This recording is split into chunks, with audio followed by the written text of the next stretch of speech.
5 minutes after the hour, Glen Biegel here on KOAN and KVNT.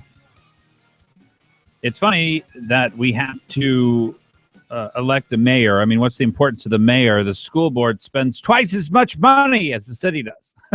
So how about we spend a little more time discussing them? The difficulty there is who we elect as mayor, we actually have a chance to win. So, yeah, it's very tough. You got 3,000 people, and who knows how many friends they have. Even if each one of them has 10 friends, that's 30,000 people, plenty of people to win an election with. You got these area-wide races, and it's just difficult to beat the unions at their game of hiring their boss. I always wonder about this myself, by the way. I've always promised myself that I would never, under any circumstances, join a union.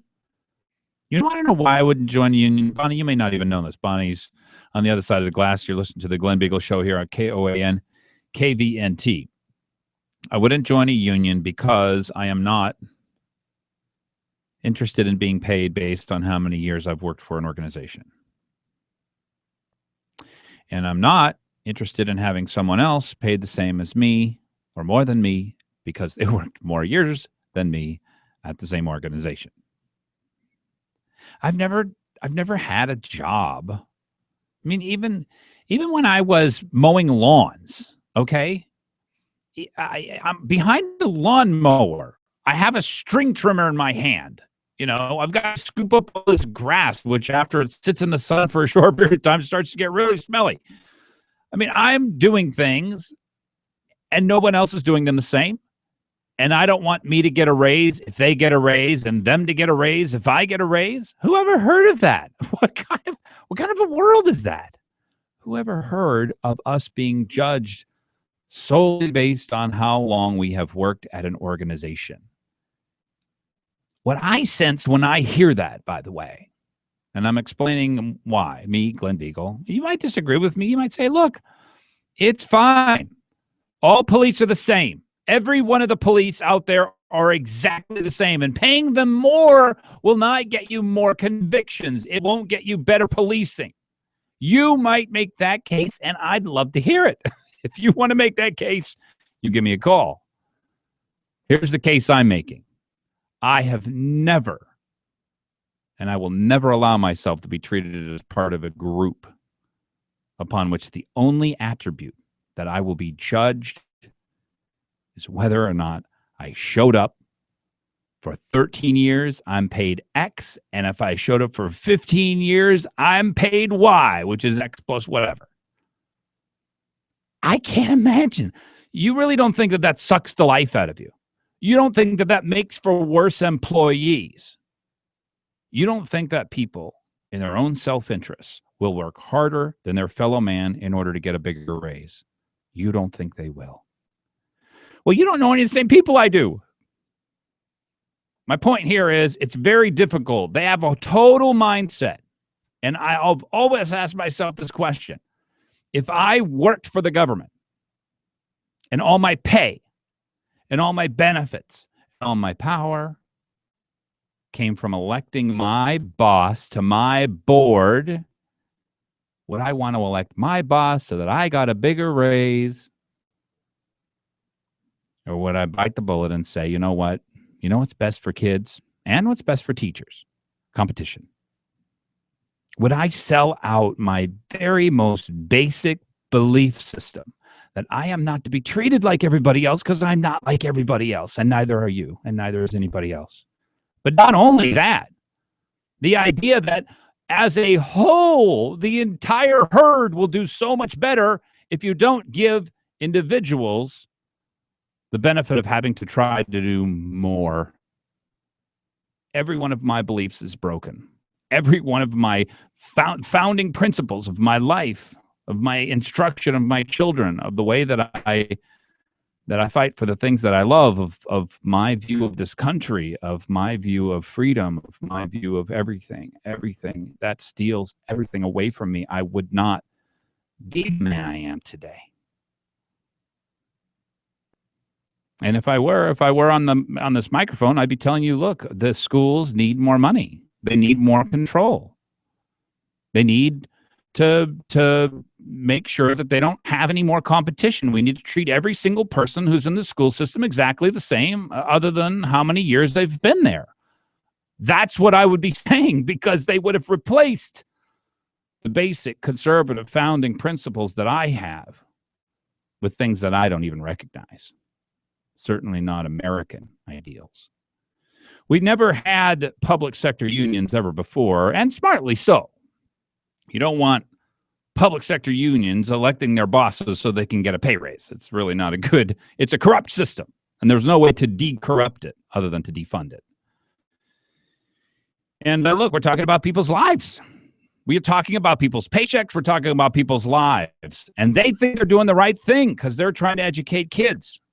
What they don't realize is that if they would let go, they would find out that they love those kids a lot more than they know. And that they'd be able to love a lot more kids, because then the parents wouldn't have to go argue with the school board that the math system doesn't work very well for their kid, or that their kid should be taught with the ABC method in order to be able to learn how to speak and how to spell and how to write. And they wouldn't have to do that. But they could go to you because you're a great teacher. And they could say, you know what? I trust you. I don't trust the school board, and I don't care about the Anchorage Education Association and their endorsement, or Alcro and Berkowitz. I don't care about any of that. I like you. You're a great teacher. You're who I want. You teach my kid. I'll help. That I like. That I understand. So many hard things to try and figure out. I have gone out to Elise Snelling's page and her website, and David Neese might have some answering to do. I'm trying to figure out who between Star Marset and Elisa Snelling. Now, Star Marset, there's a liberal who lives down the road, a liberal who lives down the lane, and she's always got all the left-wing candidates on there, and Star Marset's sign is right out front of her house, so I take it that Star Marset is a liberal. 12 minutes after the hour of the Glen Biegel Show, I would love to hear from you. Please give me a call, 569-1080 and 576-5868. No, 376-5868. KBNT. Is that right? 357-5868. 357-5868. Exactly. That's kind of what I was thinking. Stay tuned.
Okay, you just got to watch out because Bonnie can actually see today, and that is a change. That is something new. I noticed I've been squinting lately, and so I've got my reading glasses on. Yes, I am. I'm almost getting older. In a few days. Yep. I don't need reading glasses. People can survive this stuff. The hour sponsor for this hour, the Glen Biegel Show here on KOAN and KVNT. Dr. Dan Kiley, LicotisDental.com. If you're looking for somebody who is gentle, is only going to do what needs doing and does it very, very well. That's why I call him a conservative, and he's also a conservative. His number 5629209, Dr. Dan Kiley, the one person everyone needs in their life, conservative dentist. Give him a call or go in and see him at 4050 Lake Otis Parkway, suite number 100, and just let him know I need a conservative dentist. So Dallas Seavey and Mitch Seavey are in position 1 and 2. Aaron Burmeister is into White Mountain. They're taking their 8-hour layover after this. It'll be about, I'd say about 11 hours, 10 hours, 12 hours. Who knows? Dallas Seavey keeps exceeding expectations every single time, and he is running the race of history. I've never seen anything like this. It is a sight to behold. So it's Dallas Seavey, Mitch Seavey, Aaron Burmeister, Jesse Royers out of Elam, but ahead of Ali Zirkle. Then Joar Leifseth, Ulsom, and Jeff King, Wade Mars, Ken Anderson, and Travis Beals, a new addition here to the top 10. So that's the top 10 for the Iditarod, and we're going to have an update from Cheryl Mativa come on in a little bit. I'd love to take your calls, 569-1080 and 357-5868. Let me go to Todd. Todd, welcome to KOAN, the Glen Biegel Show. Hey, good afternoon, Glenn. Hi. You were speaking, I guess, exactly the way I feel every day when I show up at school, public school.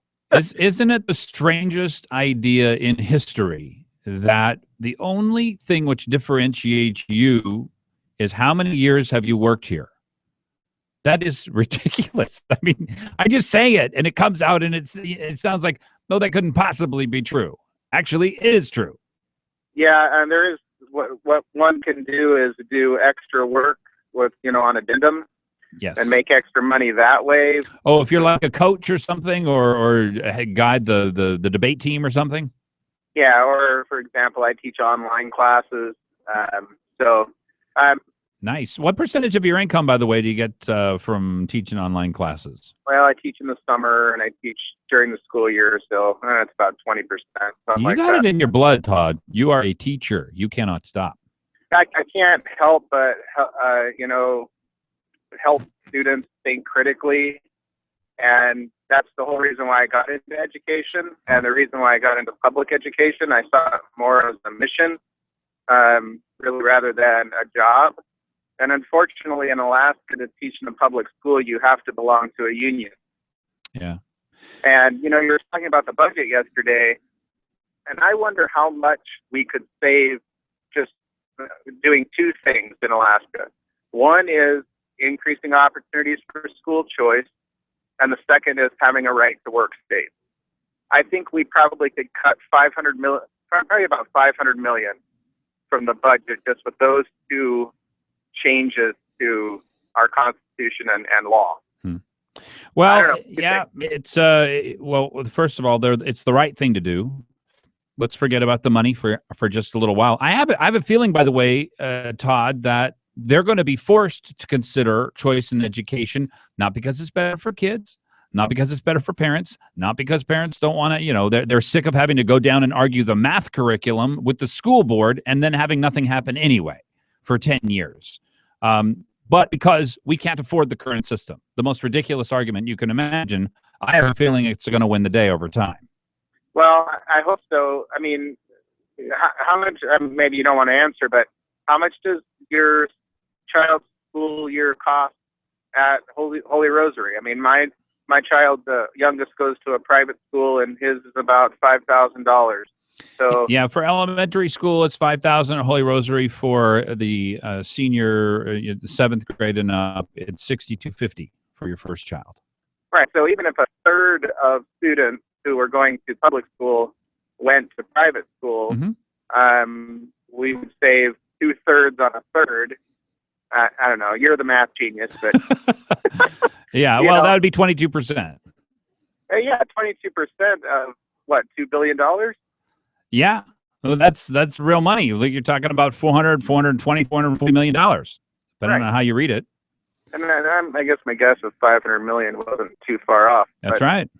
Well, it's got to happen. We are the least free school system in the country, 95% of children going to public school.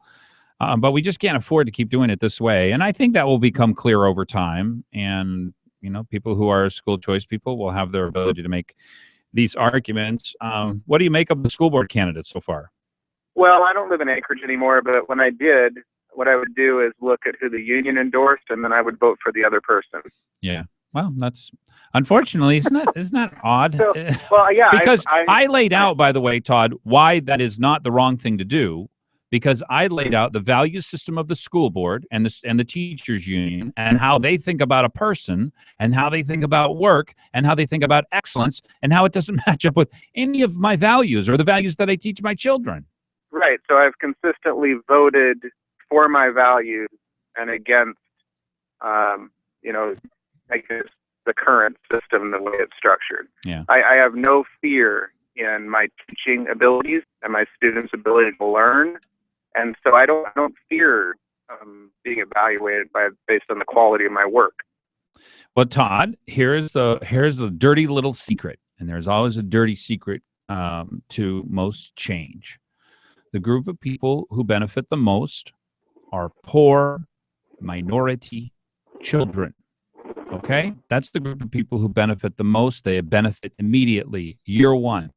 The second most beneficial school choices too are teachers, because they don't have to sit in front of people who have been assigned to them. They are sitting in front of people who want to be in their class.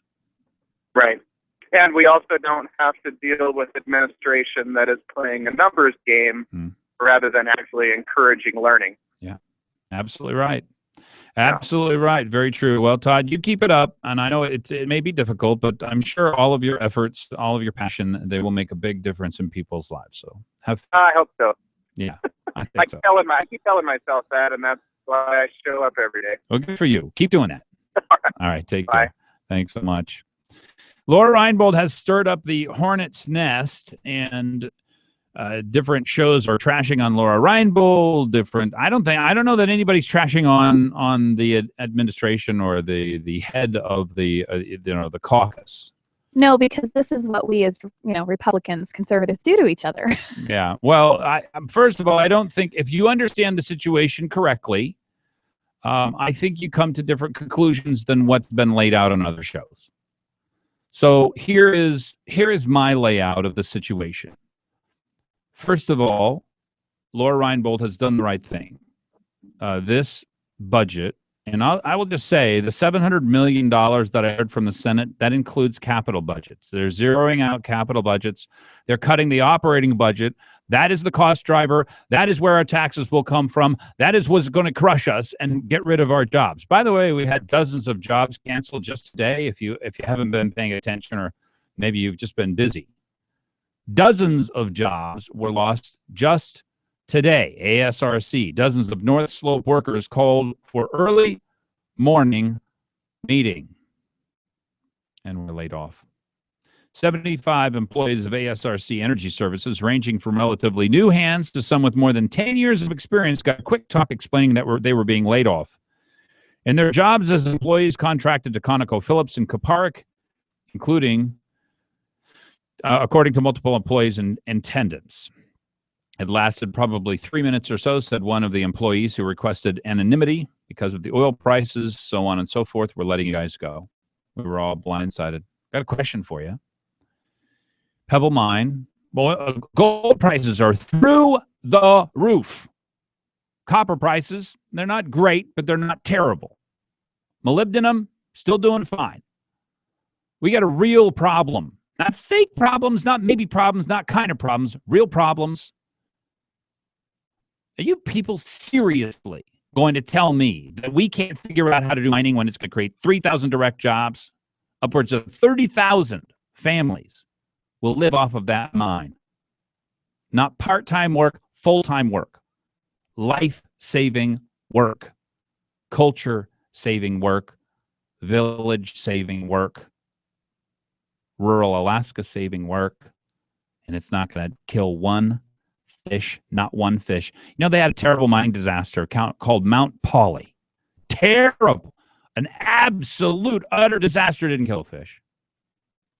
The entire containment pond was filled up with all this dirt. Didn't kill a fish. Didn't kill a fish. Didn't kill a fish. The water was drinkable within a day or two, and the only reason you wouldn't want to drink it because it had dirt in it. Didn't kill fish, didn't kill fish, didn't kill fish. The entire containment system failed. The entire containment system failed. The entire containment. You hear me? They killed 30,000 jobs because of the fear that they have because of environmentalists. Do you realize how much work conservatives have to do? Gosh, it's serious. This is deadly serious. I mean, it's a great time to be conservative. I look forward to coming to work every day just like Todd does. Because where reality is, $229 million cut. You know how far away $229 million cut by the House and Senate are from where reality is? Reality is, I don't believe in government. I don't think it does good things for people. I think my church does good things for people. I think the YMCA does good things for people. I think the different Catholic social services and Salvation Army, they do good things for people. Now, sometimes they get a little bit of money from the government. It's much better spent going through the public sector, going through the charity sector than it is. But if that went away, you know what? They would still be there. And I would still be supporting them. So would you. And we'd be okay. We'd be okay because the next day when we woke up and the government stopped spending all the money, those people would be out looking for jobs. Every last one of them, every one of them. And you know how many jobs there are to do in the state of Alaska? Hundreds of thousands. We got Chuck GC, we got Anwar, we got Pebble Mine, we've got every project under the sun. And it's just time for us to say to the federal government, you people have got to get off our land. Give us our land back. Quit telling us what we can and can't do. Quit scaring everybody. Quit lying to them. Just like the EPA did, working with Greenpeace and all the other environmentalist wackos. Mount Polly failed entirely. It was a total disaster, and it didn't kill a single fish. Do you understand it? And it's almost impossible to be a conservative here because I have to fight with real facts, and they can fight with lies. And that makes it much more interesting. I will tell you that. It makes it much more interesting, but very difficult. The Glen Biegel Show, 28 minutes after the hour.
27 minutes before the hour. The Glen Biegel Show continues. Love to hear from you. I'm going to be on with Dave Harbour here in just a minute. Take Karen's call about Laura Reinbold, Representative Reinbold, stepping out, as they say.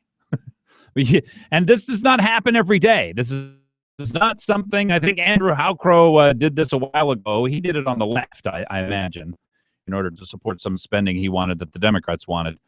But conservatives don't generally break away. They think, well, I'm going to work within the system, and that'll be better than breaking away from the system. So we get Laura's take here. Let me tell you about Earhart Roofing. If you are looking for some place to do your roof, if you want a free re-roofing estimate, it's a phone call away. It's not hard to get there.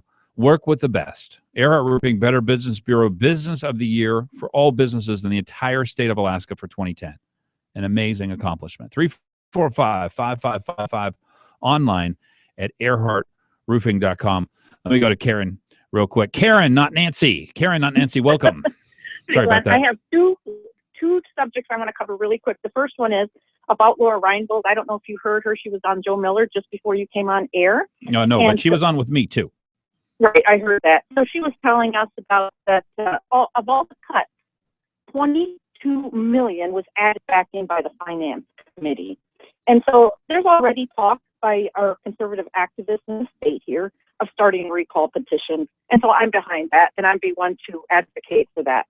My second point is Star Marcette, you mentioned her name, so I did some homework, posted her link to your radio show page, and I'm looking at her supporters. I'll tell you, she's got 9 union organizations behind her, along with the individuals Elsie Gray Jackson, Harry Crawford, Pete Peterson, and Matt Clements. I think we know which side of the aisle. Pat Abney, yeah. This is a full-blown 100% absolutely on everything. So the listeners need to know that. All right, I appreciate it. And I am going to have, thanks so much, I am going to have her opponent, Elisa Snelling, is going to be with us in the next hour. Let me go to Dave Harbour. Dave Harbour, one of the wisest sages that Alaska has access to, and Northern Gas Pipelines is your blog. And really, it's more of a blog. It's an online newspaper. I mean, let's really raise that up to a level that it deserves. Dave Harbour, welcome. Well, thank you, Glenn. Good to talk with you this afternoon. Good to talk to you. We're in the midst of some kind of a political upheaval here in the state of Alaska, and I don't know how big it will grow, but it seems to me, reading Northern Gas Pipelines, that it's probably well-founded, that if there ever was a time to essentially freak out, take stock of where we are and where we're headed, and understand the consequences of inaction, it seems like Northern Gas Pipelines is laying out the case. This is probably a pretty good time. Boy, I think you hit the nail on the head. There are so many things coming to a point that people just get up in the morning and go to their jobs and try to feed the kids and just doing the right thing. They're living life. They're busy. They don't have time to figure out all this international, oil policy and politics and all that stuff. They got a job to do. Exactly. And that's why we elect people to supposedly have the background and good sense to make wise, just, and reasonable decisions for us. What's happened now on the federal level, when we heard a campaign slogan several years ago about change you can believe in, nobody asked, and I was listening very carefully, none of the news media, no major talking heads said, please define what you mean by change. And it's only change we can believe in if we leave it totally unknown as to what it might be. Well, yeah, as close as we got is I'm going to fundamentally change the United States of America. And I think that people were looking at that as though, instead of going on a vacation to Maine, we're going to Disneyland. You know what I mean? That's the fundamental change they were thinking, huh? But no, what it means is instead of being the strong leader of the free world, we become a third world country in another few years if we don't watch what we're doing. And I can give and I have given examples of that.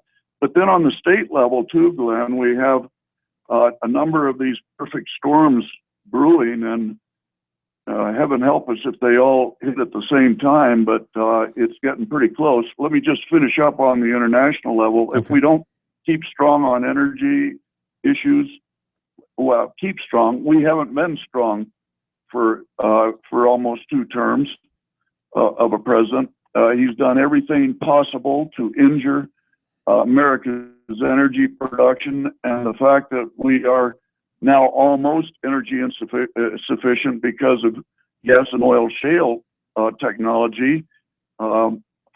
It's all occurred on private lands in spite of the best efforts to stop it and stay in shale for many years. And the feds, this current administration through the EPA has been obviously in there trying to even interfere with production on private lands. So you've got that going on. And then in the state of Alaska, we elected somebody who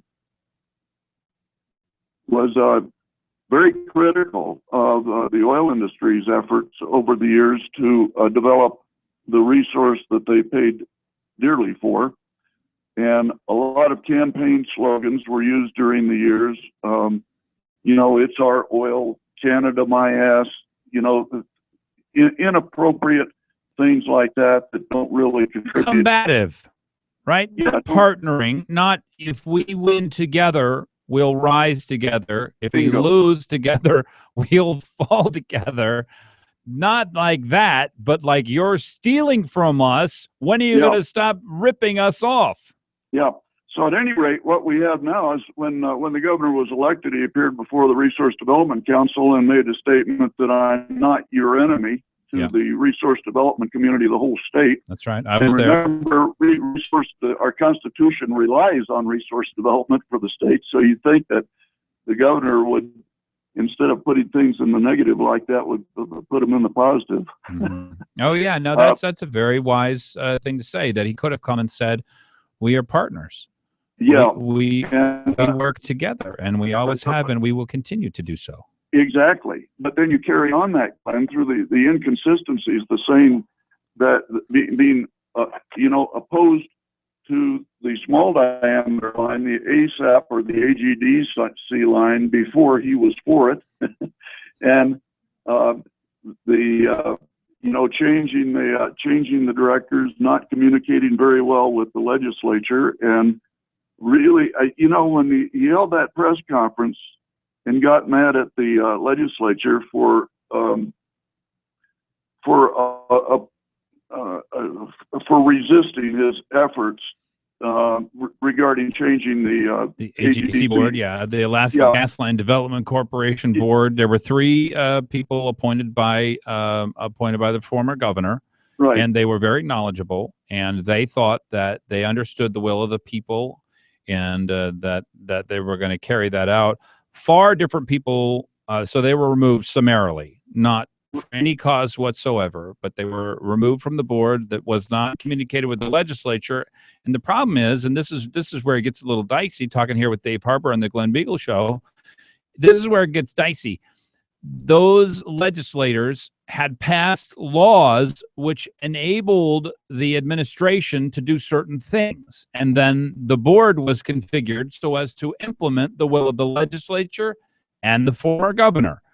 It is clear now that this governor does not agree with the laws that were passed, and I imagine that he will be asking for new laws to be passed, but it blindsided the legislature, completely changing the makeup of the board and apparently the function and purpose of the Alaska Gas Line Development Corporation. Right. And so that's where the bad blood comes from. People probably don't understand that the legislature and the governor passed laws. This governor is essentially working around that.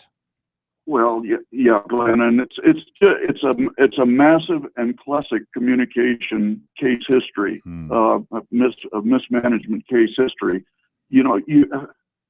This is the executive branch is one branch of government, and we have the same sort of arrogance that we see in the federal level through executive orders, which thank goodness we can't do as effectively on the state level as they do on federal level, but nevertheless, using the bully pulpit without communicating and cajoling and begging and pleading and being humble at times and strong at times.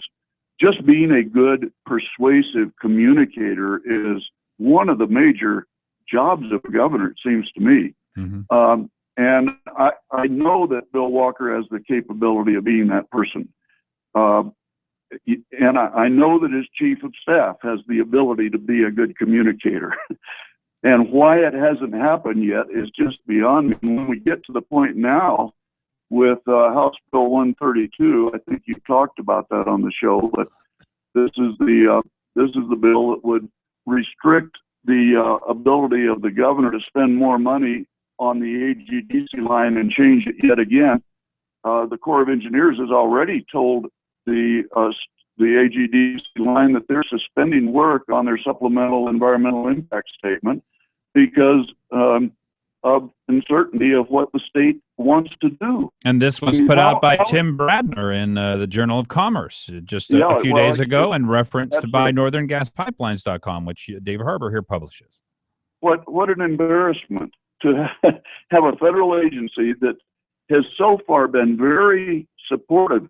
You know, when the AGDC line was a smaller diameter line, they completed their environmental impact statement. You never heard a lot of controversy or a lot of problem with getting that done and approved in a timely way.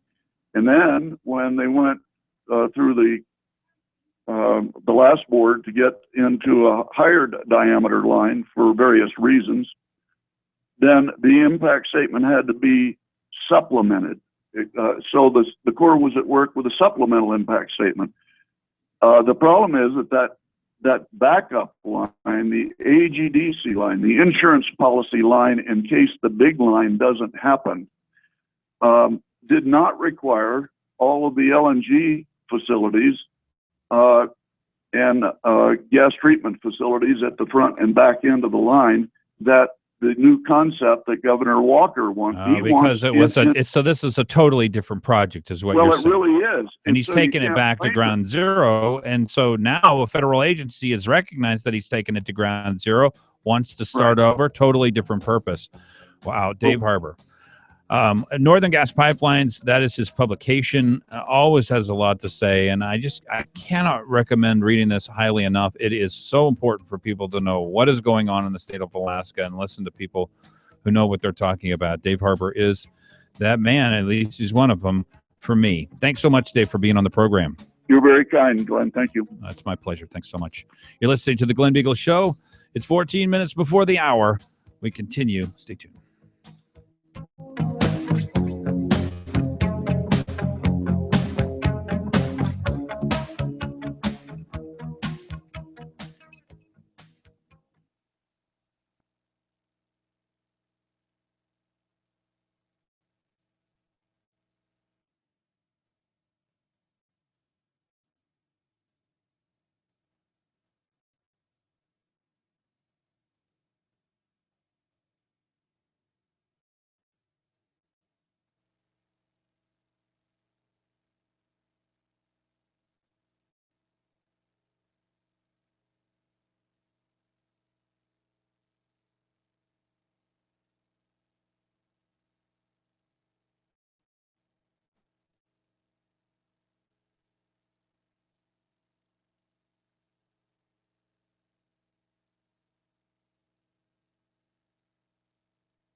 Okay, there you go. Jeremy. Hey, I'm here. How's it going? It's going well. So at the press conference today, I just got the bare outlines of it. I didn't hear any of the conclusions from it. What exactly is going on? He submitted legislation to the House and Senate, and did this idea of expansion. You know, the legislators had been saying for some time now, if you really want expansion, then send a standalone bill. And so he finally complied. He said it was in reaction to Senator Kelly's bill. He was waiting to see what Senator his bill was going to be, and since it didn't include expansion, he decided it was time to submit it. Okay. So he wants to wrap this thing up. Now, how many have we come down to an actual number? Because there's a whole bunch of veterans which are currently covered. There's a whole bunch of people who are in native corporations. They're currently covered. Right. Do we know exactly what the numbers are here? And there's a whole bunch of people who are privately covered that if we do start covering them, then they will get off private insurance, and what will happen to our costs then? Yeah, we don't have any updated numbers since the report that was put out by the Lewin Group. Do we think that somewhere between 12 and 17,000 is the real number or something? That's what they estimated, yeah. Okay. The governor keeps citing the 42,000, but as you say, she says the commissioner says 42,000, and they expect 20,000 to enroll in the first year. Okay, we're coming back. Okay. All right, Jeremy, hold on a second.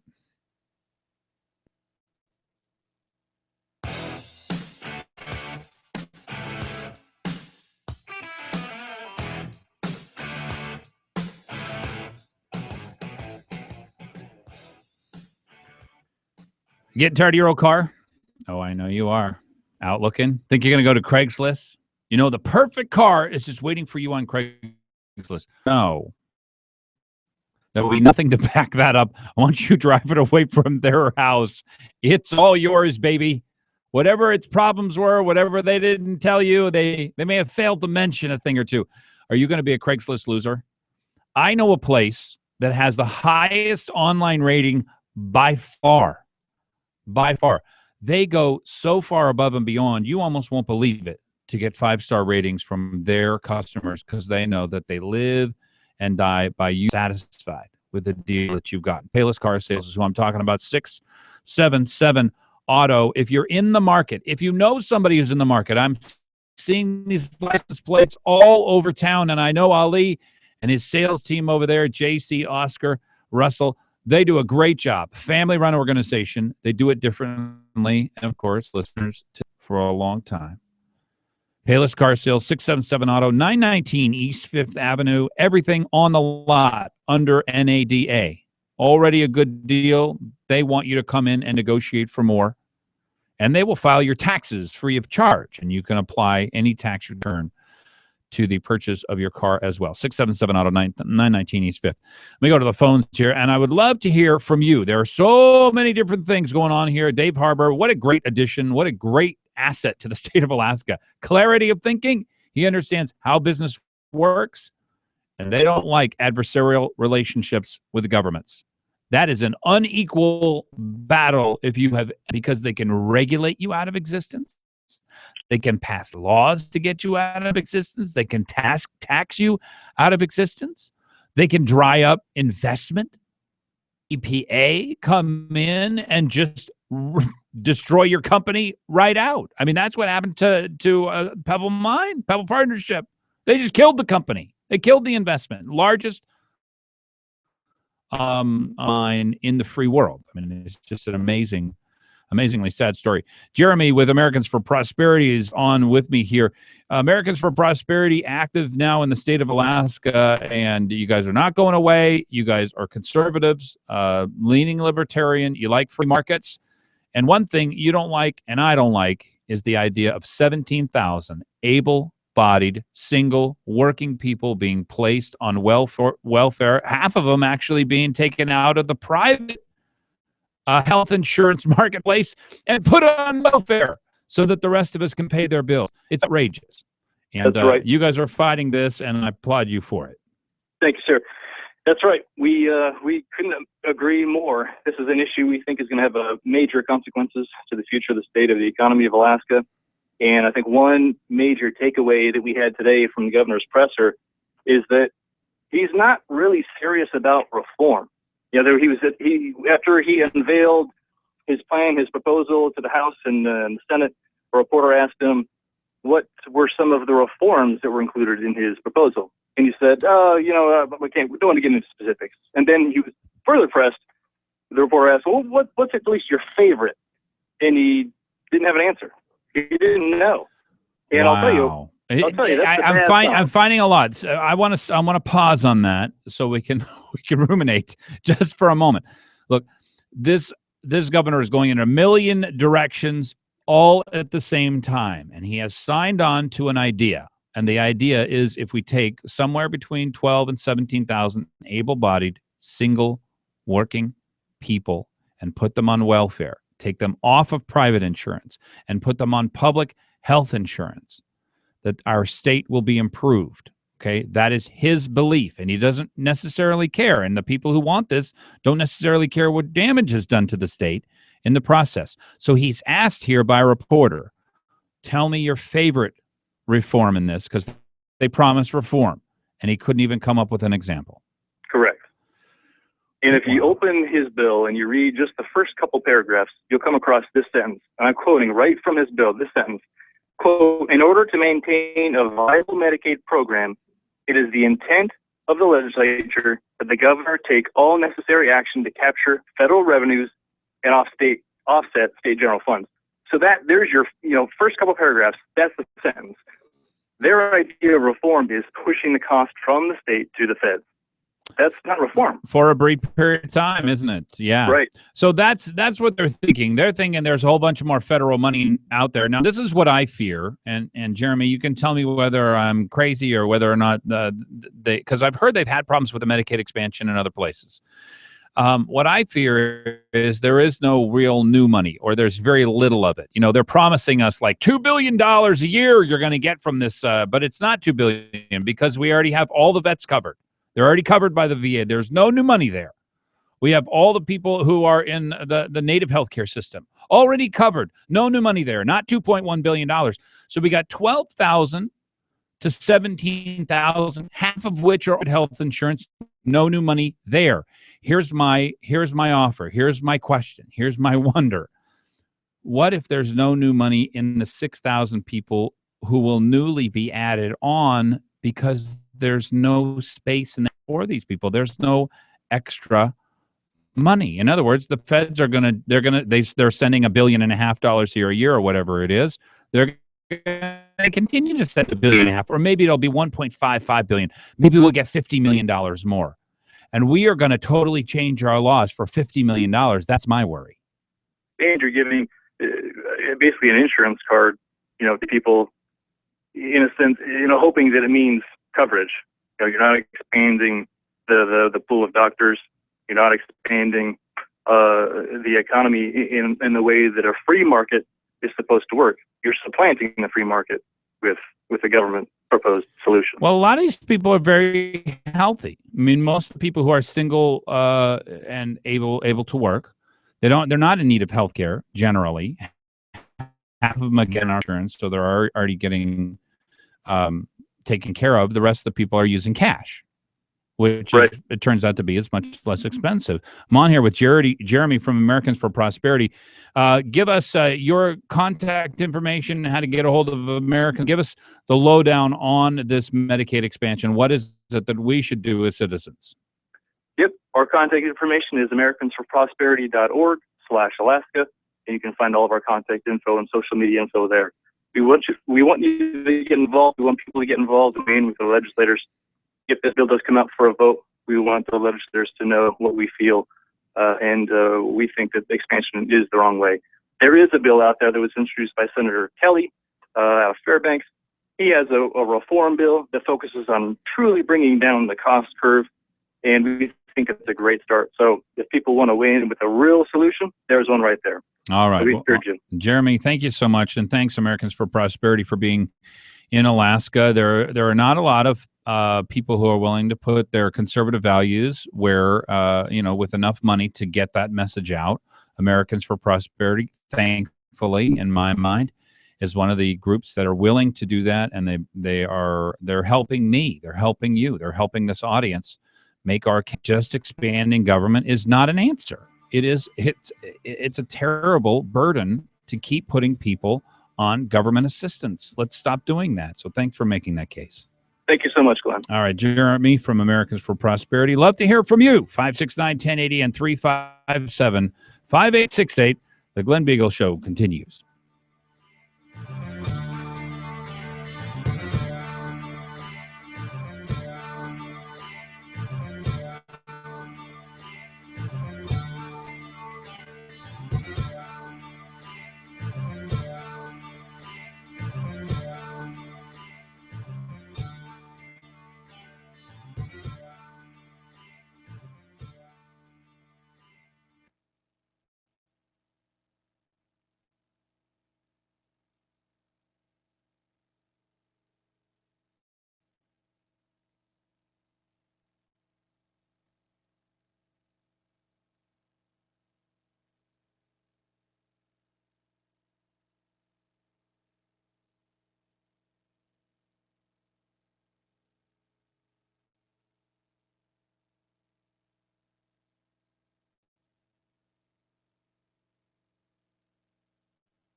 5 minutes after the hour, the Glen Biegel Show continues. It's KOAN and KVNT, the hour sponsor for this hour of the program is A&A The Shop. If you're looking for a place to take your Subaru, yes, I know you love your Subaru, and your Subaru loves you back. And it's the greatest car that was ever made, and my family almost always had a Subaru the entire time I was growing up, and I know how great they can be. But they do occasionally need service. They need their oil changed, and just the place to take it. $30 oil changes? 35. I think you got to get a coupon. They have a $5 coupon that they find in every corner. But they do an 85-point inspection, just the best service around. 6 out of the last 12 years, the best shop in Anchorage, ASC certified mechanics, and of course, in the city, 36,000-mile warranty. A&A The Shop online at AA The Shop, 562-3919 and 696-2096, the hour sponsor for this hour of the program. Well, I don't know how many more times we're going to get to have Cheryl on. I hope today is not the last day, not because the winners haven't arrived, but because there's still a lot more Iditaroding to do even after the winners get there. Is that fair to say, Cheryl? Glenn, that is so fair to say, and I'm really glad you said it, because often everyone focuses on the champion or the top 10, and then it's kind of, okay, the race is over. But for the majority of our mushers, they're still out on the trail, and the race is still going on for them. So I always like to stick with it right through the last musher coming in. And matter of fact, I'd be happy to do a final wrap next Monday where we can talk about some of the awards that will be given on Sunday at the Mushers Banquet and award ceremony, and we can kind of do a recap if you'd like. Well, that would please me greatly. I would look forward to that. The one thing that's changed about the race, and I don't know if it's the new technology, because I got to give $20 to the race so I could watch the GPS and all these little dots march up and down the map. I don't know, maybe it's they raise money better, or there's a lot more sponsors or something. There's a lot more money in this, and we pay money all the way through. I mean, there's real money to be had, even if you get in 20th. Absolutely. The purse has really been a nice, it's been slowly growing. And then we also have every musher that enters the race and finishes will at least get their entry fee back. So that's a really nice ruling as well. But I'll tell you, Glenn, I often think if this was professional golf or any other number of sports, the winning purse should be so much more. When you think of what, and this as an Alaskan, how much is invested emotionally and financially by all the mushers. Wouldn't it be great if the winner got, instead of $50,000, they got $100,000 or $200,000, and you could pay more down? That would be pretty amazing, wouldn't it? Well, and it's possible with the ability to have every schoolroom across the whole country sign on to the GPS thing. People give $20 from all over the place. So I hope it's more possible today than it's ever been, because it is absolutely stunning. The race that Dallas Seavey and Mitch Seavey are running here. Aaron Burmeister is way up top. Jessie Royer is having the race of her life. This has been an exciting Iditarod. It's exciting. And, you mentioned something that I am personally just so thrilled to see. And you said all the school children, and there are literally hundreds and hundreds of schools across the country and even internationally that are using the Iditarod as training tools in the classroom, mathematics, weather, so many of those things that we learn every day that are applied to sciences through Iditarod. And then there's a teacher on the trail. Each year, the Iditarod will choose a teacher that traverses the entire trail. And ExxonMobil, who's been a sponsor since 1978, they sponsor the educational program for Iditarod. So we've got some really neat things that are taking place. Well, there's huge support here in Alaska, and it was funny for a while there. Alaska went through some really tough time. And, we weren't sure whether we could pay any more than 4 or 5 places in the Iditarod. I mean, it was really stark, the difference between then and now. So you want them to be paid more. I'm just glad that it's still around and it seems to be growing. Absolutely. And you did mention, Glenn, it's been a clear day, a little bit of a low ceiling here in Nome, but good running for the mushers. Temperatures are a bit warmer. And as you mentioned, Dallas Seavey and his dad, Mitch, and Aaron Burmeister are into White Mountain, and Jessie Royer is literally about a half a mile outside of White Mountain. So those 4 are certainly looking very solid in their position. We are expecting, let's see, so at 6:10 tonight, Dallas Seavey takes his 8-hour layover. I imagine that 8 hours is like gold, like the most pleasant experience that you could possibly imagine. Just knowing that you've got 8 hours, he's run the race as he wanted to, he's in the lead by 3 hours or whatever it is. And now his dogs can rest and eat, and he can be ready to march to no. That's what's really fun. When you're in White Mountain, you watch the mushers and their dogs. They take full advantage of that rest and having good meals, good rest, and then you watch the anticipation. And about an hour before they're ready to pull out, everybody's on pins and needles, and the dogs are like, let's go, and they're literally lunging in harness, ready to hit the trail again. I love to see it. They've done an amazing job with the Iditarod this year, and it's been a great pleasure to have you on with us. Anything that we should be watching for? I see Joar, some Life of Folsom. He's got 8 dogs. We used to have a lot of teams that came in with 8 dogs this year. It's pretty surprising. Yeah, very, very strong race. We used to have a lot of mushers out with 11, 12, 13, 14 dogs, which is a good, strong dog team. What I think you're going to see now is a lot of mushers that are still going to jockey to get into that top 20 position. So you'll see a lot of movement between Dee Dee and Christy Barrington and some of those mushers trying to move their way up. All right. Well, Cheryl, we will watch that, and I expect the end of this will come right around 4 o'clock, 5 o'clock, 6 o'clock in the morning. That's what I'm hoping for. Okay. All right. Have a great night. Thanks, Cheryl. You bet. Cheryl Mativa there. Terrence, we just got a little bit of time. What's our what are we looking at today? How are you? Good. How are you doing? I'm doing well. I have loved this Iditarod. It's just been the greatest pleasure to watch it happen and cover it. And I know you're on the trail and doing or not on the trail, but you are following the Serum Run a little more closely, which is the historical run for it. Can I bring it back on and we'll do a couple minutes with you before I get to my school board candidate? That'd be all right? Sure. Yep. All right. Terrence Shenigan will be back with us. He is following sort of a little more of the history of the Iditarod. And then Elisa Snelling will be on with us. She's running for school board. Stay tuned.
15 minutes after the hour, Elisa Snelling running for school board, very gracious. We've got time with her, so she'll wait for just a minute or two. I'm on with Terrence Shenigan, and he is telling us about the Serum Run and what history held for so much of Alaska. Really, how much Alaska's changed is almost the message of your talks, Terrence. Thank you. So where are we in the Serum Run now? Well, from Caltag, where they leave the Yukon River and they head over the portage that takes them into Unalakleet, that's kind of where most of the mushers are transitioning to right now. But halfway across that 90 or so mile section, it's pretty steep grade going up on the way over with a lot of moguls. So that's where sleds can get beat up. Once you get up into the mountain, kind of like a summit area, it's windy, and then they come down some pretty steep descent down into Unalakleet. Yeah, I noticed there were a lot of times of the mushers this year that were going 3-4 miles an hour, sometimes just 2 miles an hour. So there was some really tough going in there for all these dogs and these mushers. Mm-hmm. It can be very blinding. The temperatures can drop pretty fast, and the wind is blowing through there, so your wind chills are low. But the shelter, the cabin there, an old cabin, and one of the traditions is people leave a chocolate bar at Old Woman Cabin. It's kind of a good luck thing so you see a lot of candy and stuff that's left there. Yeah.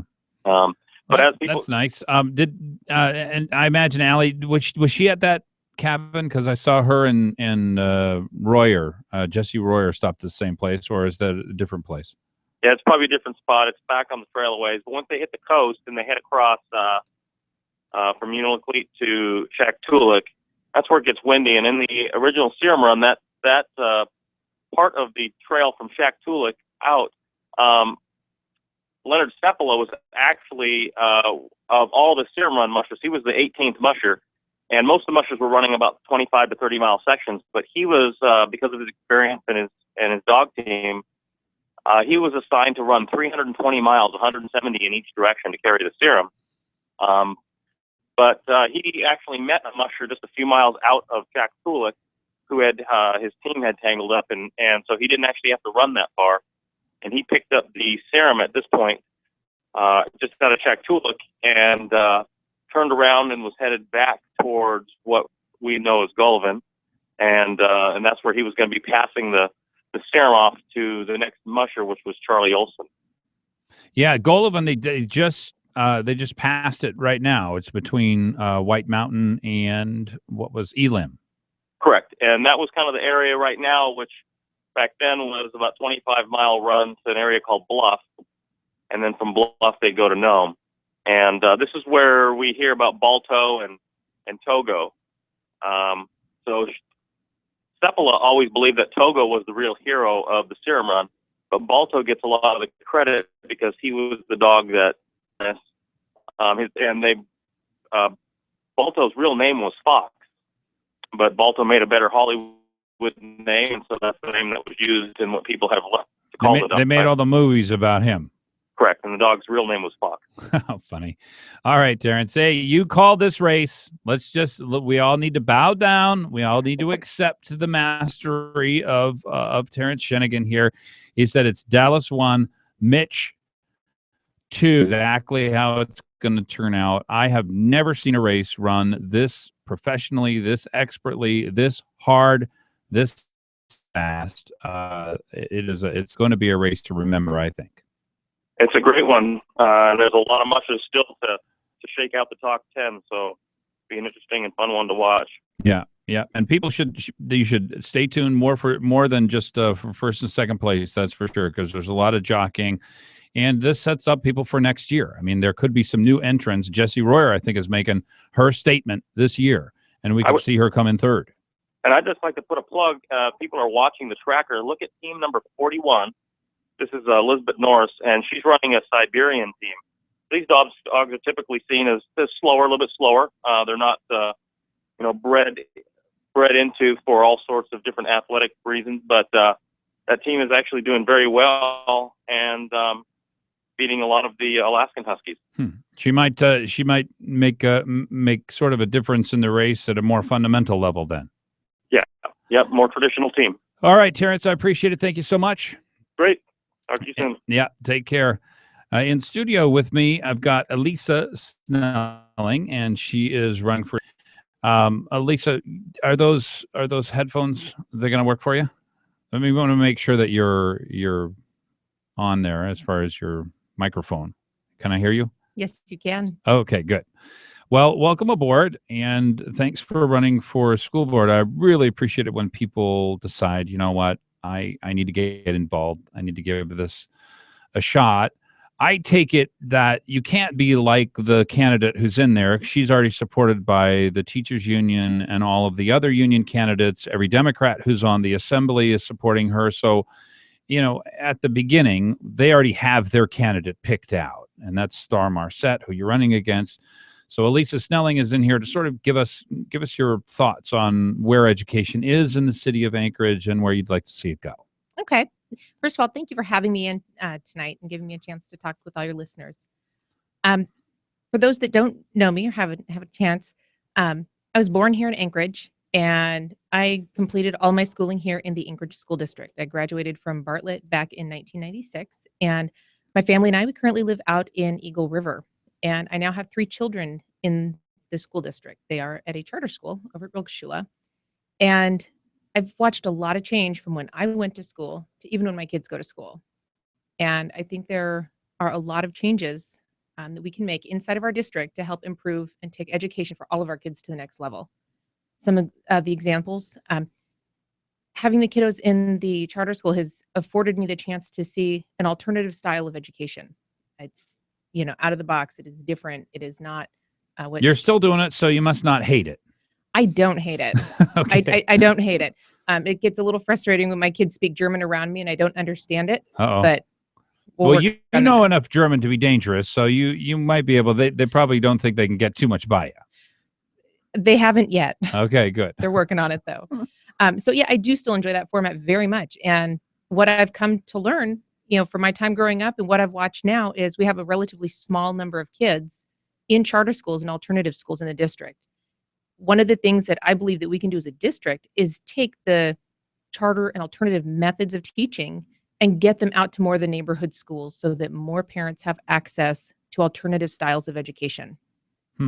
Well, I have given talks on education. I helped start a charter school here, as we talked about. I was on the board of charter schools.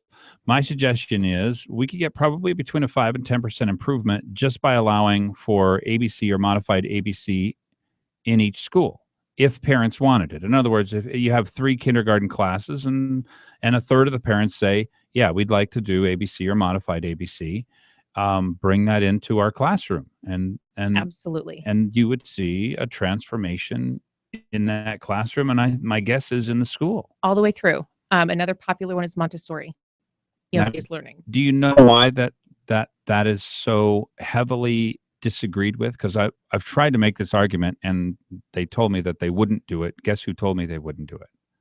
Oh, who told you they wouldn't do it? Parent Teacher Association. Really? Yeah, because they didn't like the idea of breaking the kids into 2 groups. Kids need to learn early how to be separated, and they'll be just fine. Kids are resilient, amazing creatures if given the opportunity. And the more we try and shove all kids into the same box, it's going to do way more harm than it will good. Well, now from that, I know that you have a lot of common sense. Thank you. Which is, unfortunately, it's not all that common in when it gets to schooling, because we have really smart people, but they put a really dumb math program, everyday math, into schools, and parents could no longer assist their children because they had never learned math that way. I guess they made the case that it was good for a certain percentage of people, but frankly, the way I learned math is pretty good too.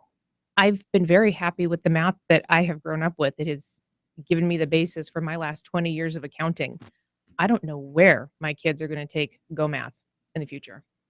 Well, what is your thought on that? I don't think if it was left up to parents, they would choose schools that had Go Math or previously everyday math. I think they would choose schools that had math programs that taught a traditional math method of mastery and memorization and then moving on. I agree with that. But one of the things that I have found and I have watched and I've seen is it has been difficult for parents to be a part of a lot of these processes, from curriculum and getting their input into curriculum programs. There are a lot what does a parent's input into curriculum mean? I mean, explain. there are a lot of parents out there that I find I'm divided, but I don't know the percentage of parents that treat school as a daycare and drop their kids off and they're not involved. And then you've got a whole different segment of parents and they're highly involved and they know where the curriculum is coming from. They know who's writing it and they want to participate in their child's education, in the school and at home. But this Go Math has been a mess for a lot of people. Well, parents don't have much say. I mean, I guess that's the problem, because a PhD from back east has said, you know what, this is a smart program. The school board bought into it. And what does a teacher have to say? Teachers aren't PhDs. They don't know anything about a math program. Well, teachers have to teach the kids. And if they don't even agree with it, there's the first problem. Parents have voices and they need to use them. Part of the problem I think that parents run into is they don't feel heard at the school board level. They don't feel heard anywhere along the process. One of the things that drives me nuts is I would love to be much more a part of the budget process overall for the school district. Their meetings are conveniently during the day when I can't get to them. That's really tough for parents to be involved. Lisa Snelling is in studio with me. I think you can hear that this is a parent. She has experienced some of the best that the Anchorage School District has to offer, would like to see it used by more people. I'm looking forward to more thoughts from you here. We're going to keep you into the next segment. I'd like to hear from you. If you have questions for Lisa Snelling running for a school board, why don't you give us a call, 569-1080, 357 5868, and the Glen Biegel program continues. It's 27 minutes after the hour. If you're looking for accounting assistance in your financial planning or, say, in your insurance needs, how about this? Country Financial, they've been protecting cars, homes, farms, lives, and futures for decades. 85 years in the business. Alaska has a fantastic group of Country Financial representatives all across the state of Alaska. And it's an easy number for you to get in touch with them. It's easy to find their website, countryfinancial.com, and they're found at 866-COUNTRY, and country is spelled COUNTRY. I try to vary my delivery on that so I can see if I can catch Bonnie doing something else, but she always seems to figure me out. 28 minutes after the hour. Just know you're not alone, 'cause I'm gonna make this place your home.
27 minutes before the hour, the Glen Biegel Show continues here on KOAN and KVNT 569-1080 and in the Valley 357-5868.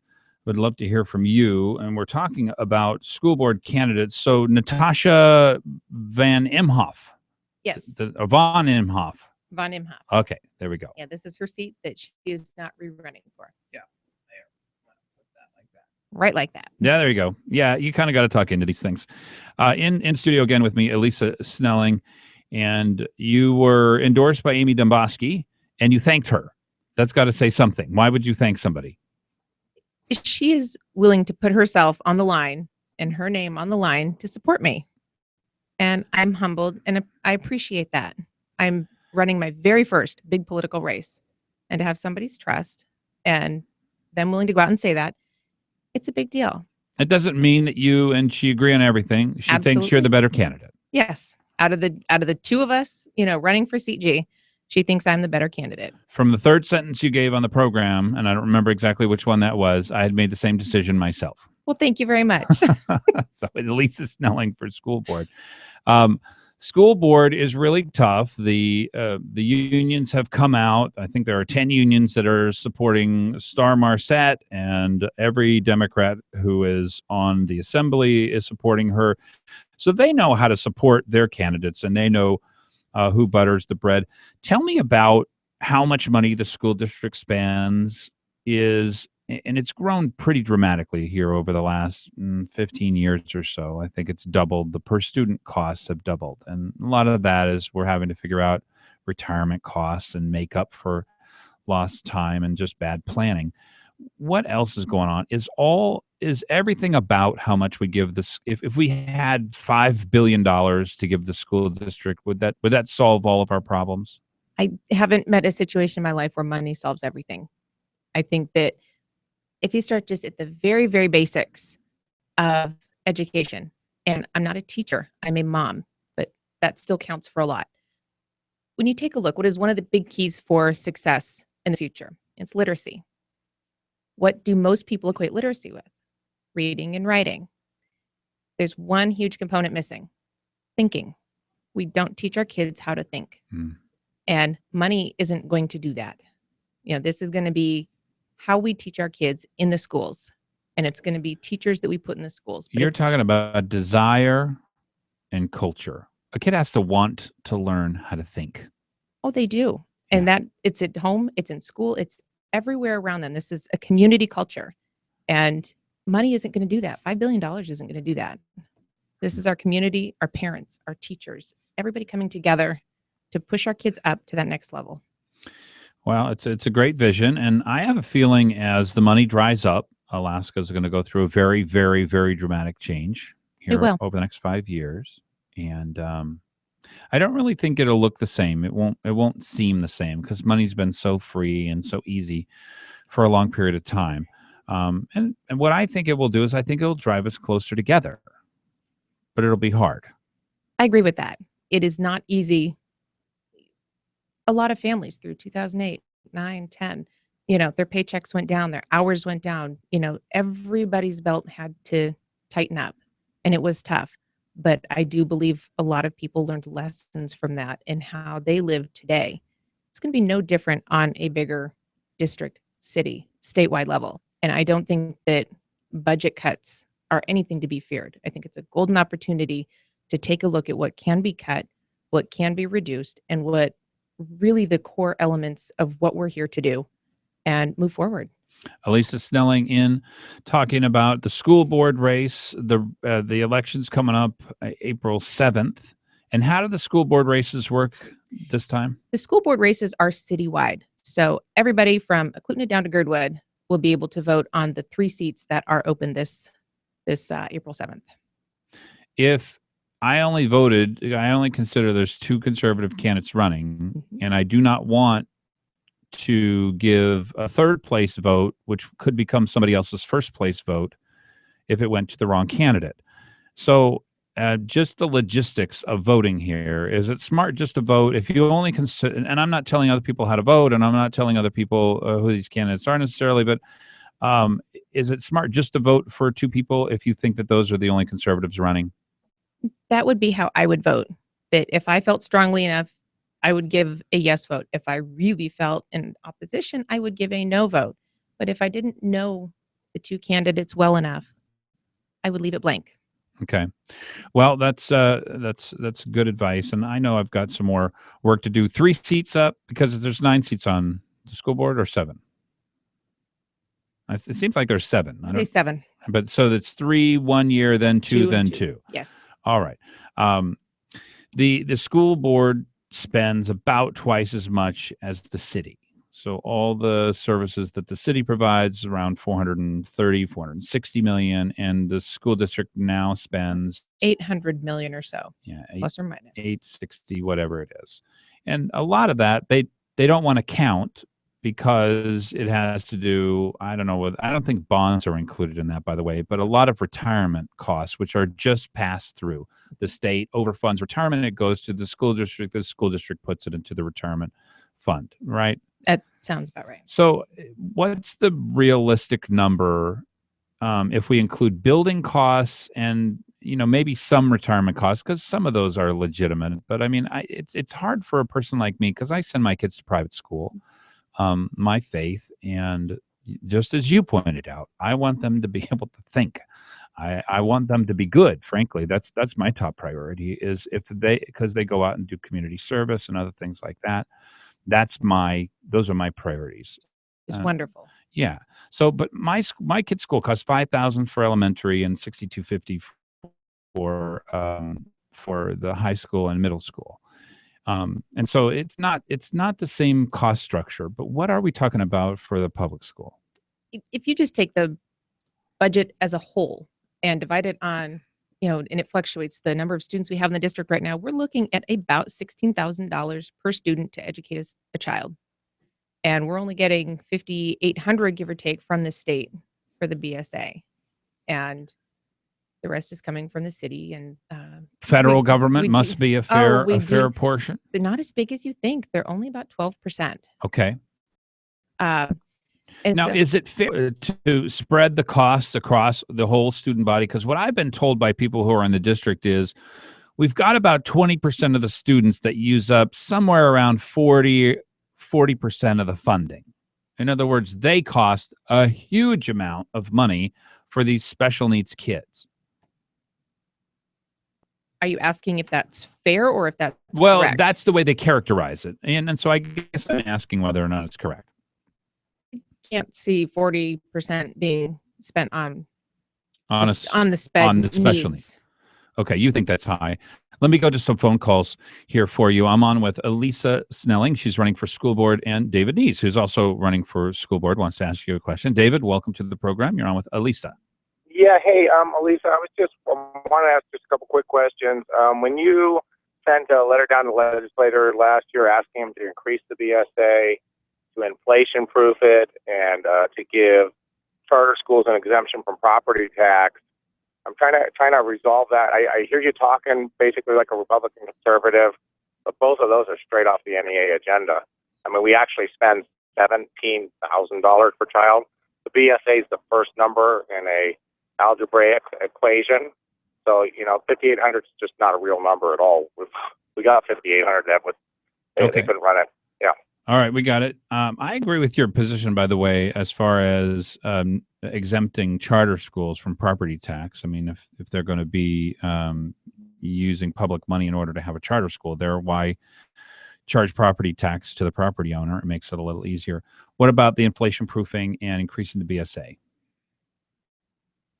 The BSA has, held very, very flat, and it's been very, very tough. One of the reasons that charter schools really did push for getting that brought into line is because we also were not getting municipal funding, the local funding at the same time.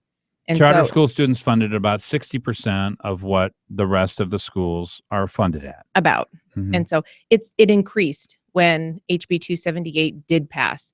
The BSA at this point is almost irrelevant. I mean, it's a number and it's there and it's solid, don't get me wrong, but the addition of the local funding has been what has helped charter schools, over this year and the years to come forward. And you've already answered the question of whether or not it's just money, and you don't think it's just money. And look, I don't know whether or not I don't think we can continue to keep funding education the way it is. If we can't figure out how to lower the cost drivers for education, we just can't keep doing it. Nobody can afford it. So, I mean, how can we keep the BSA, keep it going? That's a very tough thing, but I think it's how you utilize the dollars. And so if we start to make smarter choices with today's dollars, then it doesn't need to increase. So you're going to fight to make smarter choices so we don't have to keep increasing education. Absolutely. And I think there's a lot of good places to do that. David is on with Elisa Snelling. She's running for school board, listening to the Glen Biegel Show. David, welcome. David, hi, Ms. Snelling. Good luck. Good luck to your run for school board. Who's your opponent, by the way? I can't remember. Thank you very much. Star Marcette is my opponent. Well, I wish you very good luck.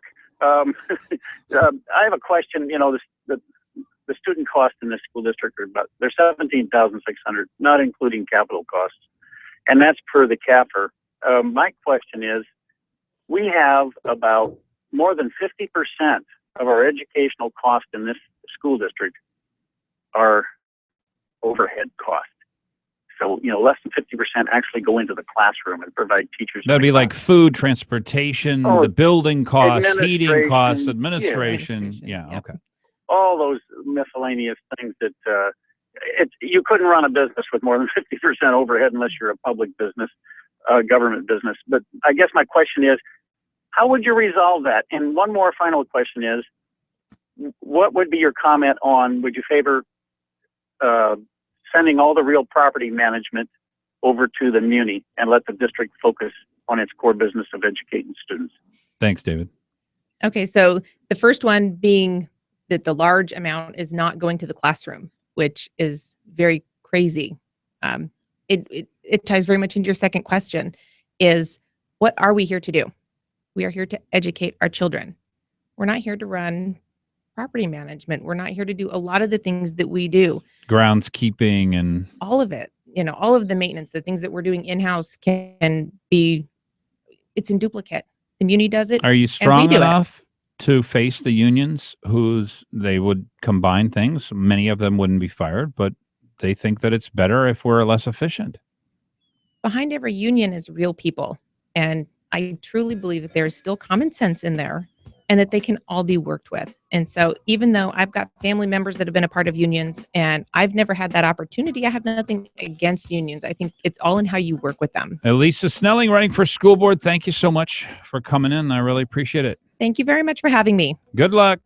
Stay tuned, folks. The Glen Biegel Show continues. Happy Tuesday. This is your drive home. Stay tuned.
11 minutes before the hour. Well, that was fun. I did enjoy her. I love talking to your everyday, regular people. Yes, I mean, she's above average. She's an accountant. She seems very accomplished. She knows what she's talking about. And she is invested. She was on the parent advisory committee for Rokoshula for 4 years. She has now headed up and I'm talking about Elisa Snelling running for school board.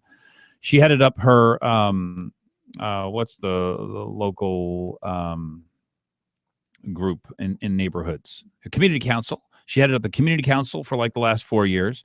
So she is dedicated. And you could not imagine some of the meetings that community council people have to go to. They will make your eyes bleed because it is so boring. It is so painfully, but yet she seems engaged. She seems interested in the process and doing what's right. I could tell she had common sense. That's my minimum qualification for somebody. And I like that. So Elisa Snelling running for school board. I wanted to give you some of the top shots of news here after I tell you who you are listening to. You may not know that. And also tell you about the lineup here. Glen Biegel show. That's who you're listening to right now. I follow on KOAN anyway, Joe Miller. If you haven't heard, Joe Miller is on the air. He does a great show. He's very smooth. Of course, he's very bright. He was a Yale graduated basically at the top of his class. He's a lawyer. He's fantastic. He's very bright, and he does a good show, and he's on just before me. To head off the day, though, Tom Anderson. If you haven't heard Tom Anderson's show, it's kind of like the way talk radio was for a long period of time. If you grew up listening to Rush, you knew that talk radio was supposed to be fun. It wasn't supposed to be all that serious all the time.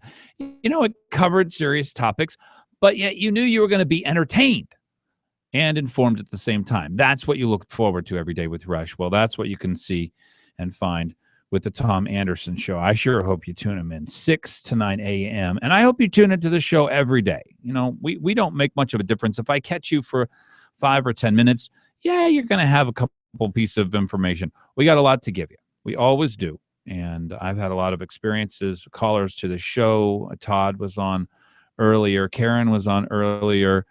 We have discussions with legislators. Dave Harbour was on. Cheryl Mativa was on to talk to us about the Iditarod, and Elisa Snelling. You had two great questioners, by the way, David Boyle and David Neese. And this is where life kind of happens. If you want to know what goes on in politics and across the dial, this is just the place. Some great news. The president of our country has been defeated by Netanyahu. I mean, that guy, that's how tough he is. He's that tough. Netanyahu actually beat our president. Our president sent all his advisors. He sent his money raisers. He sent his power brokers. He sent everything he had after Netanyahu. The audacity of a man who was being ignored and harmed by this president to actually go to the Republicans and speak before a joint session of Congress because his country is being threatened by the bad, horrible, awful, ridiculous, mean policies of this president. Oh, persona non grata. No, folks. This is politics. Our president tried to take out Netanyahu. He sent everything he had. Every political power he had, every fundraising power he had, every organizational power he had, and he lost. Our president lost. So Netanyahu, congratulations.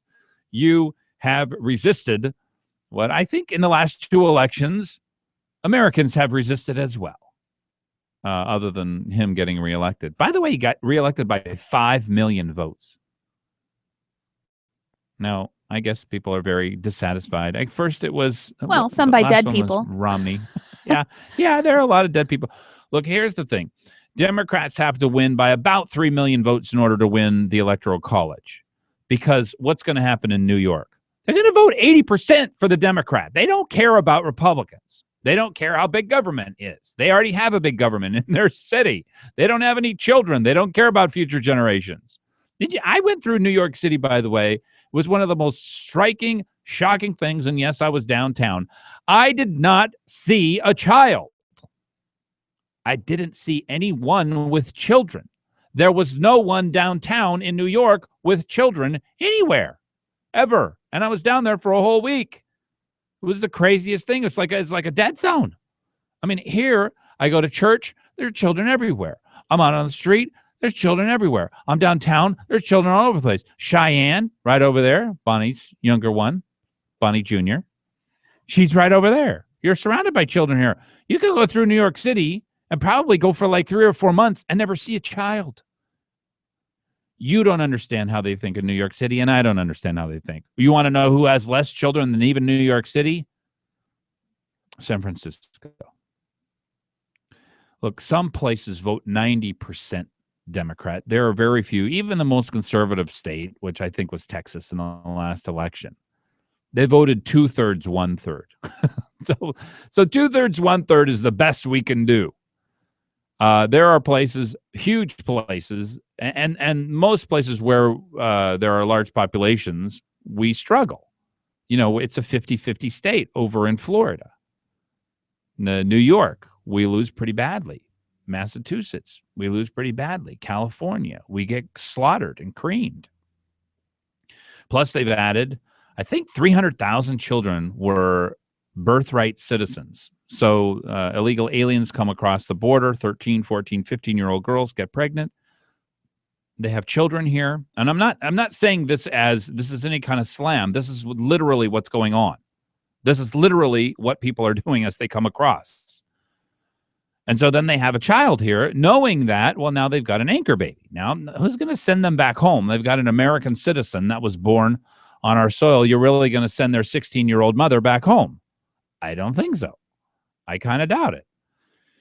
So that's the reality of the situation. It's going to get tougher. And I don't know what Republicans are going to do, by the way. I don't know what conservatives are going to do to try and bring into the fold people who do not believe in government as the source and sink, as the solution giver, as the money giver, as the wrong righter, right? All the wrongs of the world need to be righted by government.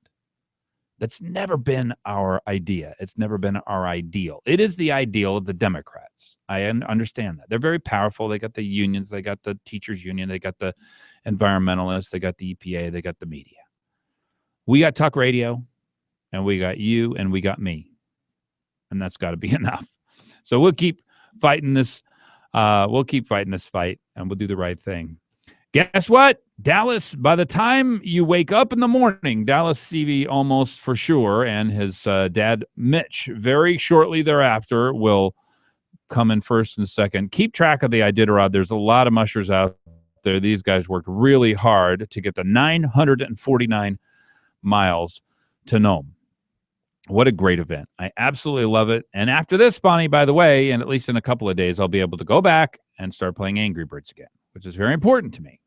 And I didn't get to any of the news. There's so much going on. And we'll have to see how it all turns out. I will be with you again tomorrow.